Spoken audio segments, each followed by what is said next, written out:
कुठे गेला कळ बस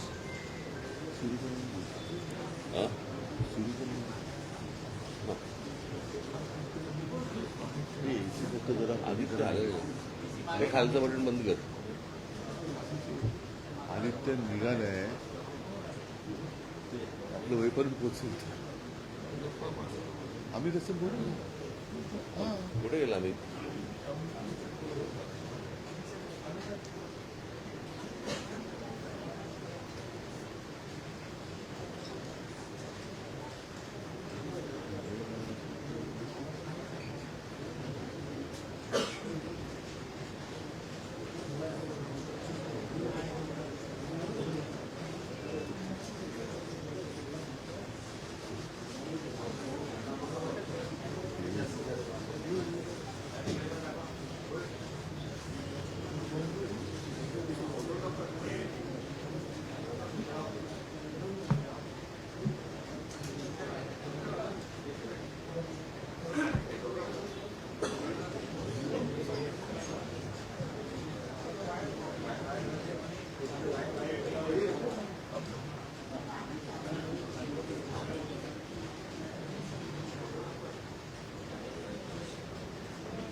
ये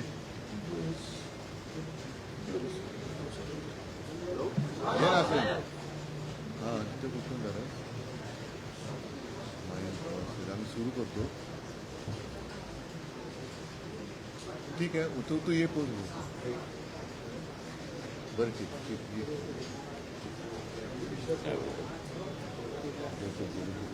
ये पाणी करून आणायचं ये तोपर्यंत आपण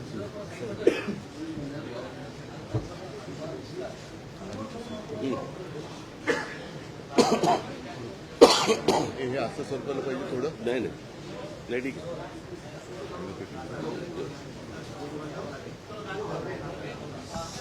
अरे खूप सेन्सिटिव्ह असतं तुमचे मला माहिती आहे ते.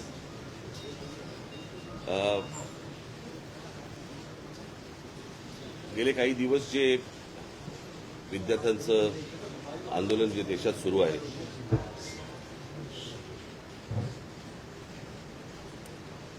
आणि ते कशा प्रकारे चिरडण्याचे पण प्रयत्न सुरू आहेत हे देखील आपल्याला समजतं आहे. खरं तर ते संपूर्ण आंदोलन हे शांततामय पद्धतीने सुरू झालेलं आंदोलन होतं आणि ज्या प्रकारे आज केंद्रातनं ज्या प्रकारचा दबाव त्या मुलांवरती आणला जातोय मुलींवरती आणला जातोय त्यांना ज्या प्रकारे मारलं जात आहे आणि त्याचे सगळे परिणाम हे संपूर्ण देशभर उमटत आहेत. तसेच ते महाराष्ट्रात देखील उमटत आहेत तसेच ते मुंबईमध्ये देखील उमटत आहेत. तुम्ही सगळेजण बघताच आहात. खरं तर ही साधी गोष्ट होती. या सगळ्या प्रकरणामध्ये आजपर्यंत भारतीय जनता पक्ष ज्यावेळेला विरोधामध्ये होता विरोधी पक्षामध्ये ज्यावेळेला होता त्यावेळेला त्यांनी अनेक मंत्र्यांचे राजीनामे मागितले होते. मला आजही आठवते की त्या रजा अकादमीच्या विरोधात ज्यावेळेला मी मोर्चा काढला होता त्यावेळेला आम्ही मुंबई पोलीस कमिशनरांचा आम्ही राजीनामा मागितला होता त्यावेळेला अरूप पटनाईकांचा आणि त्याच्यानंतर त्यांना पदावरनं बाजूला करण्यात आलं होतं काँग्रेसच्या काळात. मुंबईमध्ये ज्या वेळेला ते कसाब वगैरे सगळे आलं 26/11चं प्रकरण झालं त्यावेळेला आर पाटील असं म्हणाले होते की बडे बडे शहरों में छोटी छोटी बातें होती रहती है. या एका वाक्यावरनं त्यांना गृहमंत्री पदावरनं काढून टाकण्यात आलं होतं आणि साधारणपणे पदाची ज्यावेळेला तुम्ही जबाबदारी घेता त्यावेळेला पदामधनं आलेल्या अपयशाची देखील जबाबदारी ही तुम्हीच घेतली पाहिजे. हीच खरी तर मागणी आहे आणि हीच मागणी होती या मुलांची की हे काय पहिल्यांदा नीटचे पेपर फुटले नव्हते. ही मला असं वाटतं तिसरी वेळ आहे. नीट परीक्षा ज्यावेळेला आणल्या ज्यावेळेला त्याच वेळेला आम्ही विरोध केला होता त्या गोष्टीला की असल्या केंद्रीय पद्धतीने तुम्ही या परीक्षा घेऊ नका. पण ते सत्ताच एवढी होती की त्यावेळेला कोणाला ऐकायची त्यांची तयारी नव्हती. आजही नाहीये. आणि आज प्रश्न असा आहे की आज राजीनामा धर्मेंद्र प्रधानांचा मागायला सुरुवात झाली होती परंतु आता प्रश्न असा आहे की ज्या प्रकारे मुलांना मारलं गेलंय आता हा प्रश्न प्रधानांपुरता मर्यादित न राहता पंतप्रधानापुरता पुढे गेलेला आहे आणि त्याच्यामुळे गृह खातं आणि आज पंतप्रधानांनी आज काहीतरी ट्विट केलंय, पण त्या ट्विटला काही अर्थच नाहीये. खरं तर ह्या लोकांना बोलवून जर समजा त्यांच्याशी चर्चा केली असती आणि तो विषय जर नीट समजून घेतला असता तर एवढं प्रकरण पण झालं नसतं. पण मला काही समजतच नाहीये की या सगळ्या गोष्टींचा एक सरकारी सत्तेचा एक जो उद्दामपणा जो आहे हा कशासाठी आहे. म्हणजे हीच गोष्ट आपण मला असं वाटतं की त्या शिखांचं ज्यावेळेला शेतकऱ्यांचं आंदोलन झालं त्यावेळेला देखील कोणाला ते भेटायला तयार नव्हते. ते पण तसंच त्यांनी मोडायचा प्रयत्न केला. मणिपूरच्या वेळेला पण देखील तेच प्रकरण झालं. आता अनेक आंदोलनं ज्यावेळेला होत आहेत, आज ग्रामीण महाराष्ट्रामध्ये अनेक आदिवासींची आंदोलनं होत आहेत, तिकडे लक्ष द्यायला वेळ नाहीये. म्हणजे कसला ही कुठली सत्ता आणि हा कुठला सत्तेचा बाज. ती मुलं असं काय मागत होती बरं. नीटची परीक्षा द्यायला किती कष्ट असतात, किती त्रास त्यांना असतो हे त्या मुलांना विचारा एकदा. माझा एक जुना व्हिडिओ तुम्हाला आठवत असाल, तर मी कुठेतरी तो व्हायरल होताना दिसतोय की ज्यावेळेला मी पंतप्रधानांशी मी बोललो होतो नीटच्या परीक्षेबद्दलच, आणि मी त्यांना त्यावेळेला सांगितलं होतं आज शेतकरी आत्महत्या करतायत, उद्या हे विद्यार्थी आत्महत्या करतील, आणि तेच झालं. आज ही मुलं आत्महत्या करतायत आणि त्यांचा सगळा जो राग आहे आज त्या विद्यार्थ्यांबरोबर इतरही लोक आज या आंदोलनामध्ये आज आलेले आहेत. आणि मला असं वाटतं की हा एकूणच सिस्टीमच्या विरोधातला राग आहे. ज्या प्रकारे आज देशामध्ये गोष्टी सुरू आहेत त्याच्याबद्दलचा राग आहे आणि तो राग सगळेजण व्यक्त करतायत. आज प्रत्येक घरामध्ये ज्यांची मुलं नीट परीक्षेला बसलेली नाहीयेत त्या आयांना आणि वडिलांना देखील त्यांना पण त्रास होतोय हे सगळं बघून. आणि आज जी मुलं आज इकडे मोठ्या ज्या अपेक्षेने आज आली, मला असं वाटतं त्याचं पुढे काय करायचं, त्याला कशी वाट करून द्यायची याचाच आम्ही विचार करत होतो. मला असं वाटतं उद्धव आपल्याशी बोलतील. नाही सांग ना कार्यक्रम जाहीर करून. आणि त्याच्यामुळे आम्ही 26 तारखेला आम्ही एक शक्ती प्रदर्शन मोर्चा म्हणा, शक्ती प्रदर्शन म्हणा किंवा काही म्हणा, ह्या मुलांना घेऊन करायचं आम्ही ठरवलेलं आहे की मुंबईसारख्या एका महत्वाच्या सर्वात महत्वाच्या देशातल्या शहरामध्ये देखील ही सगळी मुलं आणि सगळेजण पालक हे एकत्र येत आहेत आणि आपला राग रोष व्यक्त करतायत. हे मला असं वाटतं केंद्राला देखील कळणं गरजेचं आहे. आणि त्याच्यासाठी म्हणून आम्ही येत्या 26 तारखेला रविवारी येत्या 26 तारखेला आम्ही हा मोर्चा आम्ही काढत आहोत. हा मोर्चा निघेल शिवाजी पार्क शिवतीर्थावरून हा निघेल आणि हा मोर्चा जाईल सिद्धिविनायकाच्या इकडे. तिथे जाऊन आम्ही देवाला साकडं घालणार आहोत की या सरकारला सुबुद्धी देव, आणि याच्यासाठी म्हणून तिकडे आम्ही त्याची सांगता करणार आहोत. आणि हा आत्ताचा आमचा कार्यक्रम आहे. मला असं वाटतं पुढे मी कालच दिल्लीला जाऊन आलो. माझ्या आधी अमित पण जाऊन आला. आपल्या माध्यमातून ही दृश्य संपूर्ण जग पाहत आहे. एक गोष्ट नक्की की हा विषय केवळ नीटच्या परीक्षेपुरता मर्यादित नाहीये. कारण ज्या वेळेला मी गेलो माझ्यासोबत संजय राऊत होते, अनिल देसाई, अरविंद सावंत ही सुद्धा मंडळी होती, खासदार होते. आणि त्या गर्दीमध्ये एक व्यक्ती राजा तिकडे संजयला असं भेटला की त्यांनी विचारलं की आप कहाँ से आए हो. संजयने विचारलं तर मैं बिहार से आया हूं लेकिन मैं हूं तो मध्य प्रदेश का. तर तो काय विद्यार्थी वाटत नव्हता पण मध्यमवयीन तरुण होता. तर त्याला विचारलं आप क्यों आए हैं. तर त्यांनी सांगितलं की माझा व्यवसाय नीट चाललेला होता, माझी रोटी व्यवस्थित चालू होती, पण नोटबंदीच्या वेळेला माझी पूर्ण उद्योगधंदा रोजीरोटी उद्ध्वस्त झाली आणि तो राग व्यक्त करायला मी आलेलो आहे. म्हणजे हे एक निमित्त झाले असं म्हणा पाहिजे तर, परंतु हा गेल्या काही वर्षातला राग हा आता उफाळून वरती आलेला आहे. दुर्दैवाने आज मी वृत्तपत्रात वाचलं आणि कालच आपल्या माध्यमातून मी बघितलं की न्यायमूर्तींना किंवा न्यायालयाला या प्रकरणाकडे लक्ष द्यायला वेळ नाही असं ते म्हणाले. आता विषय असा झालेला आहे की दिल्लीमध्ये मला सुद्धा तिथल्या काही मुली भेटल्या आणि त्या संतप्त होत्या.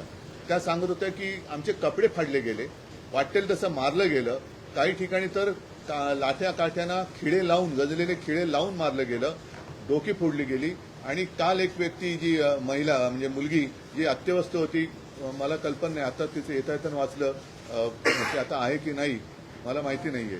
तर एक एक एक एक एक एक असे अत्याचार वाढत चाललेले आहेत. न्यायालयाला कबूतर कुत्रे यांच्याकडे लक्ष द्यायला वेळ आहे, पण कॉक्रोचकडे लक्ष द्यायला वेळ नाही, हे दुर्भाग्य आहे. आणि देशाची परिस्थिती आता अशी झाली का, आणि न्यायालयाची परिस्थिती सुद्धा अशी धृतराष्ट्रासारखी झाली का, म्हणजे द्रौपदीने धृतराष्ट्राकडे न्याय मागण्यासारखं झालेलं आहे आता. मधल्या काळामध्ये चंद्रचूड यांनी न्यायालयाच्या न्यायदेवतेच्या डोळ्यावरची पट्टी काढली होती. ती न्यायदेवतेने परत पट्टी बांधली आहे का आणि कशासाठी बांधलेली आहे, हे एकूणच जे चाललेलं आहे हे सरकार आता कोणाला आपलं वाटतं असं दिसत नाहीये. कारण मी ज्या वेळेला तिथे पोहोचलो तेव्हा जसं आता राज म्हणाला की आता विषय केवळ धर्मेंद्र प्रधान यांच्या राजीनाम्यापुरता नाही, तर ह्या मुलांना, या विद्यार्थ्यांना आता हे सरकार नकोसं झालेलं आहे. हेच विद्यार्थी होते, हीच मुलं होती ज्यांनी अच्छे दिन याची अपेक्षा करत या सरकारला निवडून आणलं होतं. पण हे सरकार निर्दयीपणाने वागतंय. पंतप्रधानांनी आज एक ते काय ट्विट केले, कारण म्हणजे त्यांनी जाऊन बोलायला काय हरकत नव्हती. म्हणजे याच्यामध्ये कमीपणा बाळगण्याचं काही कारण नाहीये. आपली मुलं आहे, आपली जनता आहे, यांच्याबरोबर चर्चा करायला कमीपणा वाटण्याची गरज नाहीये. पहिल्या दिवशी जर का सरकारने यांच्याबरोबर चर्चेचे दरवाजे उघडले असते किंवा पहिल्या दिवशी जर का यांना बोलवलं असतं तर ही इथपर्यंत वेळ वाढली नसती, एवढी हे आंदोलन ताणलं गेलं नसतं. लोकांना आज व्यक्त व्हायचंय. इतके वर्ष साठलेला राग, असंतोष हा उफाळून वर आलेला आहे आणि त्याला एक वाट करून देण्याचा आम्ही प्रयत्न करतोय. ही वाट करून देत असताना सर्वांना सांगतोय की कोणीही, कारण बरेच जण या असंतोषाच्या ठिणगीला वेगळं वळण लावण्याचा प्रयत्न करतायत. मग पोलिसांवरती हल्ले करण्याचा प्रयत्न करतायत. काही गुंड म्हणजे सिव्हिल ड्रेसमधले लोक, यांच्यात पोलिसांच्या लाठ्या यांच्या हातात कशा आलेल्या आहेत. म्हणजे त्यांच्या तिकडे नावाची पट्टी पण नाहीये, काही कपडे त्यांचे पोलिसांचे नाहीयेत. म्हणजे हे गुंड, आता माझं मग असं म्हणणं आहे की हे आंदोलन मोडायला पाकिस्तानमधून गुंड भाजपने आणलेत का, कारण यांची काय ओळख पाळख काही नाहीये. त्यांना ओळख विचारलं तर सरळ ते काही त्यांच्या निर्विकार चेहऱ्याने ते आपले बघतात लोकांकडे. काही त्यांना पडलेलं नाहीये. ना मुलांच्या व्यथेची त्यांना जाणीव आहे, ना त्यांच्या वेदनेची त्यांना जाणीव आहे.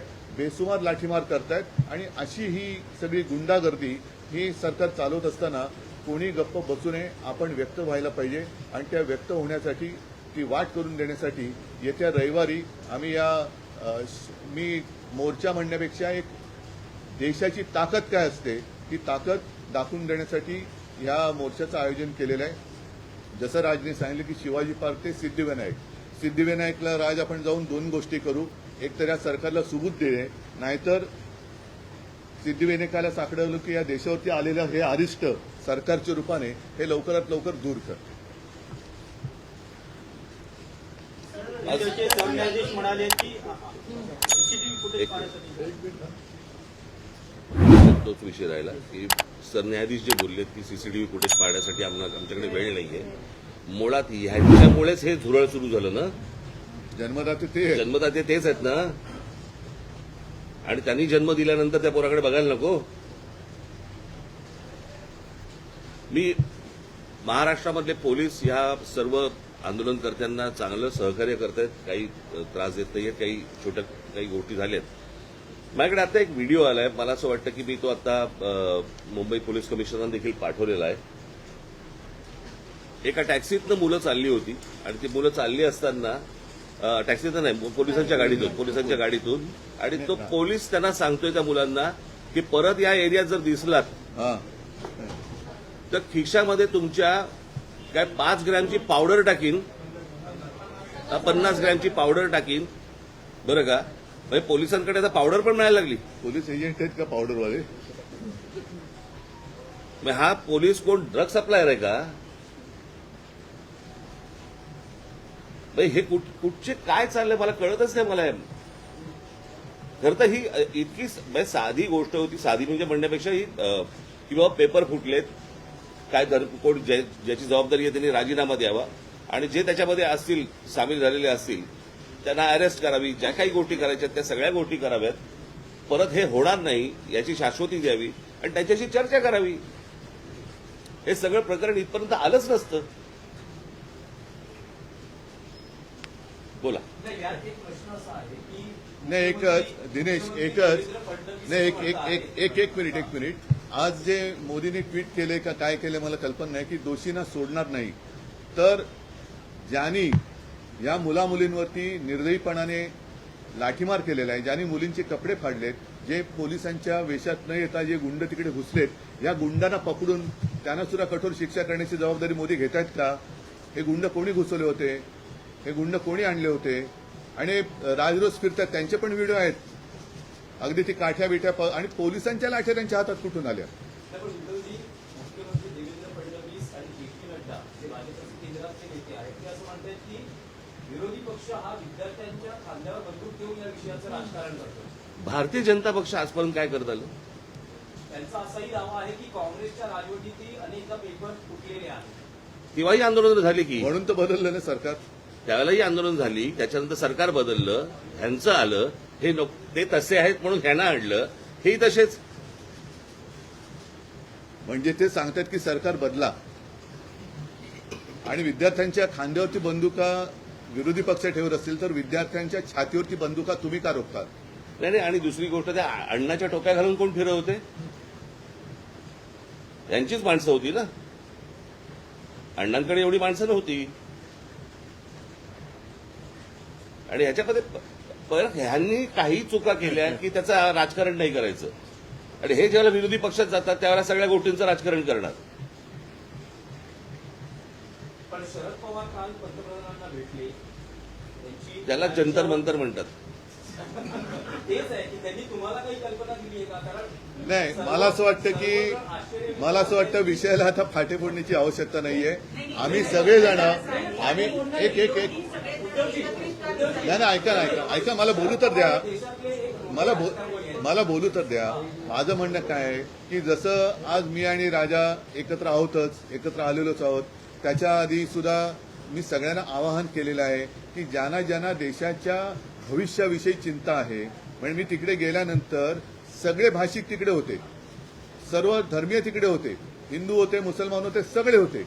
आता ज्यांना देशाचं, कारण हा देश जर का आपला आहे तर देशाच्या भविष्याची ज्यांना चिंता आहे त्यांनी पंतप्रधानांना भेटून त्यांची एक चिंता व्यक्त केली असेल तर मला माहिती नाही, तर त्यांनी मुलांना भेटायचं, ते परवा तिकडे गेले होते. पंतप्रधानांनी आता मुलांना भेटण्याची गरज आहे आणि नुसतंच असं जर का ढकलम गाडी चालणार असेल तर काय उपयोग नाहीये. नाही आता आपण जे म्हणालात, आम्ही रविवारी मोर्चा जाहीर केलेला आहे, तर रविवारी जर का पवारसाहेब येत असतील, अगदी नरेंद्र मोदी येत असतील, देवेंद्र फडणवीस येत असतील, येऊ द्यात. म्हणजे विरोधी कशाला? एक फक्त विषय आहे की तुम्ही मोर्चाचं रूट सांगितलं, तर वेळ काय आहे, किती वाजता? सकाळी 10ची जमायची वेळ आहे, साधारणपणे 11:30 पर्यंत, 11 साडेअकरा पर्यंत निघू. जाहीर झालेला आहे. जंतर मंतरवर पोलीस आपल्याला पाहायला मिळतात आणि मुंबईत देखील अनेक विद्यार्थ्यांना पोलिसांनी गाडीतून नेऊन पोलीस स्टेशन लावलेलं. आपण स्वतः काल विद्यार्थी आंदोलन जाहीर झाल्यानंतर आपल्या अनेक कार्यकर्त्यांना, नेत्यांना नोटीस जाऊ शकतात, विद्यार्थ्यांची धरपकड होऊ सवय आम्हाला, शकते. यासाठी सवय आम्हाला आमच्या. नाही, इकडे आता कळेल आता. म्हणून मी म्हटलं ना की विद्यार्थ्यांच्या बाजूने कोण आहे आणि विरोधात कोण आहे. आणि प्रश्न असा आहे ना की प्रश्न सोडवायचा आहे का चिघळवायचा आहे, हे मला असं वाटतं सरकारने बघावं. विद्यार्थ्यांना वंचितनी महाराष्ट्र आणि देशबंदची हाक दिली आहे. 26 तारखेला तुम्ही आता मोर्चा काढणार आहात. प्रत्येक राजकीय पक्ष वेगवेगळ्या गोष्टी करण्यापेक्षा पहिली गोष्ट म्हणजे आता हे ते जाहीर करणारे आम्हाला माहीत नव्हतं, त्यांनी स्वतंत्रपणे जाहीर केलं ही गोष्ट, बरोबर आहे. आम्ही देखील जे काही, ज्याला मोर्चा म्हणा किंवा काही म्हणा, या सगळ्या गोष्टी करताना तिथे आमचे राजकीय पक्षाचे झेंडे नसणार, कळलं का? तिथे जर कुठचे झेंडे असतील तर ते फक्त तिरंगे असतील, देशाचा झेंडा असेल, बाकी कुठचेही राजकीय पक्षाचे झेंडे त्या सगळ्या अख्यामध्ये कुठेही नसणार. आणि एक मिनिट, आणि आत्ता उद्धव सांगतात त्याप्रमाणे काँग्रेसशी देखील बोलणं चालू आहे, ते देखील सहभागी काल होणार आहे. माझं बोलणं झालं, राहुलजींशी पण झालं, मग सपकाळांचा फोन आला होता आणि त्यांनी पण सांगितलं की आपण एकत्रितपणे या गोष्टी करू. आता हे आम्ही परवाच्या मोर्चाची घोषणा तर केलेली आहे, आता त्यांना सुद्धा आम्ही सांगतोय सगळ्यांनीच, अगदी पवार साहेबांना असेल आणि भारतीय जनता पक्षातल्यांना सुद्धा, जे विद्यार्थ्यांचे खरे पालक आहेत, ज्यांना विद्यार्थ्यांबद्दल, तरुणांबद्दल चिंता आहे, आणि असे अनेक भाजपची लोक आहेत की त्यांना आता असं वाटते की आपण भाजपचे समर्थक राहून गुन्हा केला, ते सगळेजण या मोर्चात सहभागी होऊ शकतात. आणि मला असं वाटतं एकच मिनिटं, आणि मला असं वाटतं विद्यार्थ्यांबरोबर आवाहन करीन की पालकांनी देखील याच्यामध्ये सामील व्हावं. दिल्लीला होते त्यावेळी तुम्ही राहुल गांधी यांची भेट घेण्यात फोन केलं, फोनवर बोललो. दिल्लीला भेटीसाठी वेळ मागितली होती. नाही. एक तर काय झालं, मी तिकडे रात्री पोहोचलो त्यावेळेला त्यांचं आंदोलन नुकतंच संपलं होतं आणि त्यांना मला वाटतं ते कुठला छत्रसाल स्टेडियम तिकडे नेलं होतं.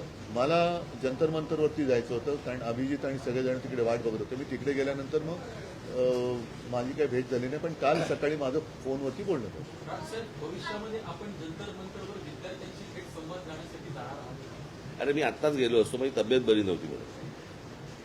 नाही, दुसरा मुद्दा काय माहितीये ना, जंतर मंतरवरती एक केंद्रबिंदू झालेला आहे, पण ही आता पूर्ण देशाची भावना आहे. म्हणून मी जे म्हटलं ना की एक राष्ट्र एक भावना, जो जिथे जिथे आहे तिथे त्यांनी या गोष्टीचा विरोध व्यक्त केला पाहिजे. सगळेजण काही जंतर मंतरवरती पोहोचू शकतात, जाऊ शकतात आणि जाण्याची गरज आहे असं मला वाटत नाही. आज ग्रामीण भागात सुद्धा आंदोलनं होत आहेत. राज्यातल्या आणि देशातल्या अनेक शहरांमध्ये ही आंदोलनं होत आहेत. विद्यार्थी झुंडीच्या झुंडीने बाहेर पडत आहेत आणि कालच एक मी व्हिज्युअल बघितलं की एक तरुणी त्या पोलिसांच्या गाडीसमोर एकटी उभी राहिली होती इथे बाजूला. ही तरुणांची ताकद आहे. ज्या ताकदीला झुरळ समजलं जातं त्या झुरळांच्या ताकदीला आता हे घाबरलेले आहेत.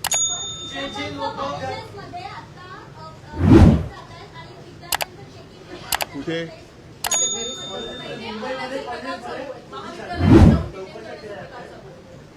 काय कसलं चेकिंग जातं?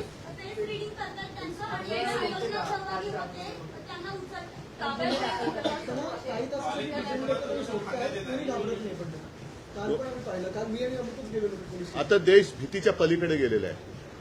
आणि काल सुद्धा मी तिथे ज्यांना भेटलो ना, एक तो तुमच्याच माध्यमातून बघितलं, तो एक मुलगा उभा आहे ना, मारो मारो मारो, तो नागपूरचा मुलगा आहे. तो भेटला मला, तो काय करतील मारून मारून, काय करतील, आणि असं जगून तरी काय फायदा. म्हणजे हे लोक आता त्या भीतीच्या पलीकडे गेलेत. त्याच्यामुळे चेकिंग, तुम्ही त्यांची मनं नाही ओळखली, शरीर किंवा कपडे चेक करून काय करणार, त्यांच्या मनात काय चालले ते ओळखा ना. ठीक आहे.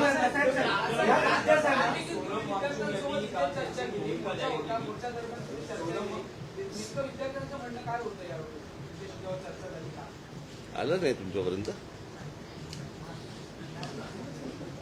त्यांनी व्हिडिओ काढले होते ना. सोनम वांगचुक यांचं असं म्हणणं आहे की विद्यार्थ्यांवर ज्या केसेस आहेत हो. त्या मागे घेतल्या तर आपण आंदोलन किंवा उपोषण संपवू.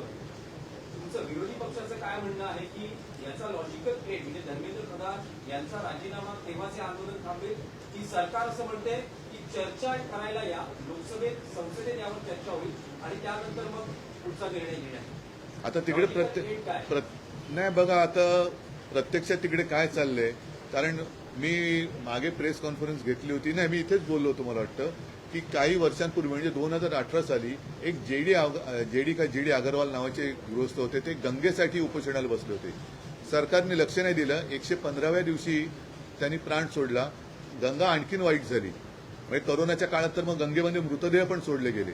या सरकार हे निर्दयी आहे. मी वांगचुकना त्यांना तिथून हलवण्याच्या आधी 1-2 दिवस आधी फोनवरनं बोललो होतो आणि मी त्यांना हेच सांगितलं होतं की आपण उपोषण सोडा, कारण उपोषण कोणासमोर करायचं, ज्यांना काहीतरी संवेदना आहे. या सरकारला संवेदना नाहीये. त्याच्यामुळे त्यांना असं वाटतं की अशी लोक गेलेली बरी, म्हणजे एकदा काय ते सगळं स्मशान शांतता होऊ द्या. पण तसं दिसत नाहीये. अनेक जण आता प्रत्येकाच्या मनामध्ये ही ठिणगी पेटलेली आहे. त्याच्यात तुमचा जो विषय आहे की धर्मेंद्र प्रधान, शेवटी मग जबाबदारी कोणाची आहे? जे जबाबदार आहेत त्यांना सोडणार नाही. मग धर्मेंद्र प्रधान पहिले जबाबदार आहेत, त्यांना का सोडताय? आणि धर्मेंद्र प्रधान पण कोणी एकेकाळी पेपर फुटीच्या विरुद्ध रस्त्यावर उतरले होते असं म्हणतात, जे आता विद्यार्थ्यांचं नशीब फोडतायत. तुम्हाला काय वाटतं की चर्चेतून सरकार म्हणते चर्चेला यातून मार्ग काढू, तुम्हाला असं वाटतं की चर्चेतून मार्ग हे सुरुवातीला करायला पाहिजे होतं ना. हीच गोष्ट उपोषणही झालं नसतं, लाठीचार्ज झाला नसता, मुलांनी मार नसता खाल्ला. काय झालंय आता, घराघरामध्ये हे सगळं पोहोचलेलं आहे आंदोलन. त्याच्यामुळे सरकार आता बॅकफूटवरती गेलंय आणि म्हणून आता ते सांगतात की आमच्याशी चर्चा करायला या म्हणून. कळलं का? ज्यावेळेला शिखांनी ज्यावेळेला त्या शेतकऱ्यांनी ज्यावेळेला पंजाबच्या शेतकऱ्यांनी हरियाणाच्या शेतकऱ्यांनी ज्यावेळेला मोर्चा काढला होता त्यावेळेला काय नाही रे बोलवलं, कारण तो प्रत्येक घरातला देशातला नव्हता विषय. आता त्यांना अंदाज आला या सगळ्या गोष्टींचा, त्यांच्याकडे पण यंत्रणा आहेच त्यांच्याकडे, की अंदाज आला की हे घराघरात पोहोचलंय आणि घराघरात पेटलंय. म्हणून आता हे आता बोलतात की आमच्याशी चर्चा करायला या. मणिपूरच्या प्रकरणात त्या शिखांच्या प्रकरणामध्ये काही ट्विट केलं तर आढळलं का पंतप्रधानांनी? त्यांच्या लक्षात आलंय की हे आपल्या अंगलट आलेलं आहे आणि म्हणून ही आता सारवासारव सुरू आहे. आणि एक आता नाही एक मिनिट, तुम्ही जे आता सांगितलं ना, तुम्ही जे आता सांगितलं की आता घरोघरी जाऊन चेकिंग, कॉलेजमध्ये जाऊन चेकिंग, तर मी सरकारला आणि पोलिसांना एक नम्र विनंती करेन की तुम्ही आणखीन आग भडकवू नका. ही मुलं शांत आहेत, त्यांच्याशी नीट चर्चा करा. ही शांतता भंग करण्याचं काम पोलिसांनी आणि सरकारने करू नये. मुख्यमंत्र्यांना आजही शंका आहे, ते म्हणतात की अँटी सोशल एलिमेंट, असामाजिक आम्हाला पण शंका आहे की आता सरकारमध्ये असे कोण परकीय शक्ती सामील झाल्यात का की या मुलांना, देशाच्या विद्यार्थ्यांना चिरडण्यासाठी. आणि मी तुम्हाला सांगतो 26 तारखेला जर असे कोणी घुसवण्याचे प्रयत्न केले ना, फटकावून काढणार. कळलं का? शांततेने मोर्चा असेल, शांततेने या सगळ्या गोष्टी होतील, याच्यामध्ये कुठचीही हुल्लडबाजी नसेल, काहीच गोष्टी नसतील. पण उद्या जर समजा दिल्लीसारखं इथे काही करायचा प्रयत्न गुंड केला, घुसवले. इथे काही करायचा प्रयत्न केला, आमची लोक सोडणार नाहीत. सर हे सगळे उद्याचे मतदार आहेत, हे सगळे ह्या सगळा आक्रोश जो आहे मला वाटतं का मतपेटीतून दिसेल, कारण आधी आपण ते हा विषय मतपेटीचा नाहीये. पहिली गोष्ट तुम्ही लक्षात घ्या, आता हा विषय मतपेटीचा नाहीये, हा विषय कुठच्या निवडणुकांचा नाहीये, हा विषय आहे त्यांच्या न्यायाचा. कळलं का? उद्या परीक्षेला बसलेले हे सगळे विद्यार्थी उद्या विद्यार्थी आत्महत्या करतात, याचा अर्थ काय समजून घ्या ना. इथे मतपेटीचा विषय येतो कुठे? पण ज्या प्रकारचं देशामध्ये सत्ता राबवली जाते त्याच्या विरुद्धचा राग हा मला असं वाटतं प्रत्येक राज्यांमधून बाहेर येतोय. ही सर्वात महत्वाची गोष्ट आहे. पीएमच्या निवासस्थानी आंदोलन झालं, राजसाहेब, पीएमच्या निवासस्थानी आंदोलन झालं, पीएमच्या निवासस्थानी आंदोलन झालं. एकनाथ शिंदे असं म्हणतात की काय घातपात जाऊ दे, करायचं त्यांची कुवत नाही. हे बघा त्यांच्या विरुद्ध, हे बघा आंदोलनाची तुलना अतिरेक्यांशी केली. त्यांच्याबरोबर तुम्ही त्यांच्या विरोधात काही बोललात की तुम्ही देशद्रोही असता, अँटी नॅशनल असता. कोणी केली अरे जाऊ दे, त्यांची कुवत आहे. गर्जा हिंदुस्तान चॅनलला सबस्क्राईब करा आणि ताज्या घडामोडी जाणून घेण्यासाठी बेल आयकॉनवर प्रेस करा.